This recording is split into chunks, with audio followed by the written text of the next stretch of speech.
तो देखते हैं भाषा होती क्या है। भाषा वह सटीक साधन है जिसके द्वारा मनुष्य अपने मन के भावों एवं विचारों का एक दूसरे के साथ आदान प्रदान करता है।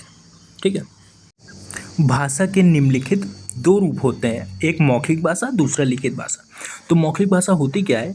मुख से बोली गई भाषा अर्थात भाषा का वह रूप जिसके द्वारा मनुष्य पर इस पर बोलकर अपने विचारों एवं भावों को प्रकट करता है और सुनकर ग्रहण करता है, उसे मौखिक भाषा कहते हैं। जैसे सभा में लोग बोलकर अपने विचारों एवं भावों को प्रकट करते हैं और श्रोता उन्हें सुनकर ग्रहण करते हैं। भाषा का यह रूप प्राचीन एवं परिवर्तनशील, कहानी सुनाना, समाचार सुनना, कविता सुनना, ये मौखिक भाषा के रूप हैं। ठीक है। अब दूसरा है लिखित भाषा। भाषा का वह रूप जिसके द्वारा मनुष्य लिखकर अपने विचारों और भावों को प्रकट करता है और पढ़कर ग्रहण करता है, उसे लिखित भाषा कहते हैं। जैसे पत्र में हम लिखकर अपने भावों को प्रकट करते हैं और हमारे प्रियजन पढ़कर उन्हें ग्रहण करते हैं। भाषा के इस रूप को संचित किया जा सकता है। साहित्य, पत्र, समाचार पत्र इत्यादि लिखित भाषा के रूप हैं। विश्व में कई भाषाओं का प्रयोग किया जाता है, जैसे हिंदी, संस्कृत, अंग्रेजी, उर्दू, फ्रेंच, रूसी, चीनी, जर्मन, जापानी इत्यादि। अनेकता में एकता भारत की विशेषता है, अतः यहाँ कई भाषाओं का प्रयोग होता है, जैसे असमिया, उड़िया, पंजाबी, कन्नड़, मणिपुरी, मराठी, बंगला इत्यादि। भारतीय संविधान ने निम्नलिखित 22 भाषाओं को मान्यता प्रदान की है। भाषा, राज्य, देश।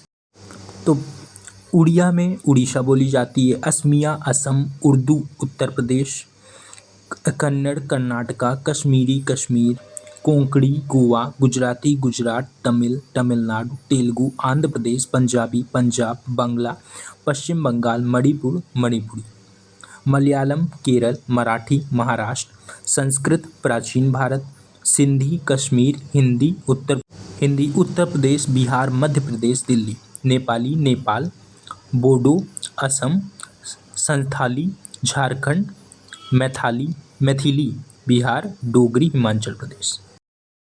ठीक है। दो बोली किसे कहते हैं? भाषा के क्षेत्रीय रूप को बोली कहते हैं। बोली एक क्षेत्र तक सीमित होती है। बोली में साहित्य रचना नहीं होती या इसका प्रयोग सरकारी काम काज में नहीं होता, परंतु जिस क्षेत्र की ये वह बोली होती है वहाँ का व्यक्ति उस बोली को धारा प्रवाह प्रयोग करते हैं। कन्नौजी, छत्तीसगढ़ी, भोजपुरी, मैथिली इत्यादि बोलियाँ हैं। उपभाषा क्या होता है? बोली का क्षेत्र जब थोड़ा विस्तृत हो जाता है और उसमें साहित्य की रचना होने लगती है तो वह उपभाषा बन जाती है। उपभाषा। ठीक है। तो ब्रज भाषा का प्रयोग सूरदास ने अपने साहित्य के लिए किया। ऐसे ही तुलसी ने अवधी का तथा विद्यापति ने मैथिली का प्रयोग साहित्य के लिए किया। ठीक। लिपि किसे कहते हैं? किसी भी भाषा के लिखने के ढंग को लिपि कहा जाता है। मनुष्य ने अपनी भाषा को संचित करने की आवश्यकता महसूस की, इसलिए लिखित भाषा का आविष्कार हुआ।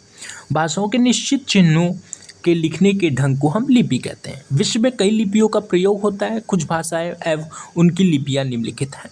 भाषाएं, लिपियाँ: Hindi Devanagari, Sanskrit Devanagari, Nepali Devanagari, German Roman, French Roman, Angrezi Roman, Punjabi Gurmukhi, Urdu Arabi और फारसी मिश्रित। ठीक है। व्याकरण क्या होता है? जिस शास्त्र के द्वारा हम भाषा के शुद्ध रूप का ज्ञान प्राप्त करते हैं उसे व्याकरण कहते हैं। व्याकरण के विभाग: व्याकरण में वर्ब, शब्द, पद तथा वाक्य की प्रकृति, रचना तथा प्रयोग विधि का ज्ञान करवाया जाता है। इस आधार पर व्याकरण के 4 विभाग होते हैं। वर्ण विचार: इसमें अक्षरों, वर्णों के आकार, भेद, लिखने की विधि तथा उनके उच्चारण आदि पर विचार किया जाता है। शब्द विचार: इसमें शब्दों के भेद, रूप, बनावट आदि के विषय पर विचार किया जाता है। पद वाक्य विचार: इसमें वाक्यों की रचना, उनके भेद, वाक्यों और उनके उपविभागों के आपसी संबंध, वाक्य बनाने तथा अलग करने की रीति और विराम चिन्हों पर विचार किया जाता है। संस्कृत से जन्मी हिंदी आज विशाल क्षेत्र में बोले जाने वाली भाषा बन चुकी है। विश्व भर में इसकी पहचान तो बन ही चुकी है, साथ ही साथ इसका प्रचार प्रसार बढ़ता ही जा रहा है। हिंदी अपनी सरलता के कारण ख्याति प्राप्त कर चुकी है, अतः विश्व के अनेक विश्वविद्यालयों में हिंदी भाषा पढ़ाई जाने लगी है। स्वतंत्रता आंदोलन को संगठित रूप देने में इसकी एक मुख्य भूमिका रही है, अतः हम कह सकते हैं कि स्वतंत्रता आंदोलन में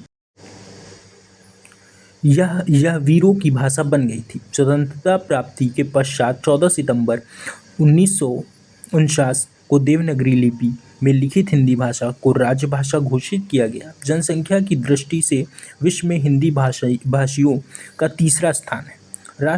राष्ट्रभाषा हिंदी के विविध रूप हैं। राजभाषा किसी भी देश के राजकाज की भाषा राजभाषा कहलाती है। हिंदी को भी संविधान द्वारा राजभाषा के रूप में स्वीकार किया गया है। राष्ट्रभाषा ऐसी भाषा जिसे देश राष्ट्र के सब लोग प्रयोग करते हों राष्ट्रभाषा कहलाती है। हिंदी ही हमारी राष्ट्रभाषा है क्योंकि पूर्व से पश्चिम तक, उत्तर से दक्षिण तक सभी क्षेत्रों में इसका प्रचार व प्रसार होता है। कार्यालयी हिंदी। रेडियो, दूरदर्शन, चलचित्रों, पत्र पत्रिकाओं में हिंदी के बढ़ते प्रयोग ने इसकी लोकप्रियता में वृद्धि की है। भारत के विभिन्न कार्यालयों में भी हिंदी का प्रयोग बढ़ता जा रहा है। यही कारण है कि हिंदी भाषा क्षेत्रों में भी हिंदी पत्र ही भेजे जाते हैं। सरलता के लिए उनके साथ अंग्रेजी अनुवाद भी संलग्न किया जाता है। अब बात कर लेते हैं लास्ट टॉपिक के बारे में, साहित्य। ज्ञान के संचित कोश को साहित्य कहते हैं। विद्वानों ने अपने ज्ञान को संचित कर जनमानस में एक प्रेरणा जगाने का प्रयास किया है। विद्वानों द्वारा प्रदत्त यह ज्ञान ही साहित्य कहलाता है।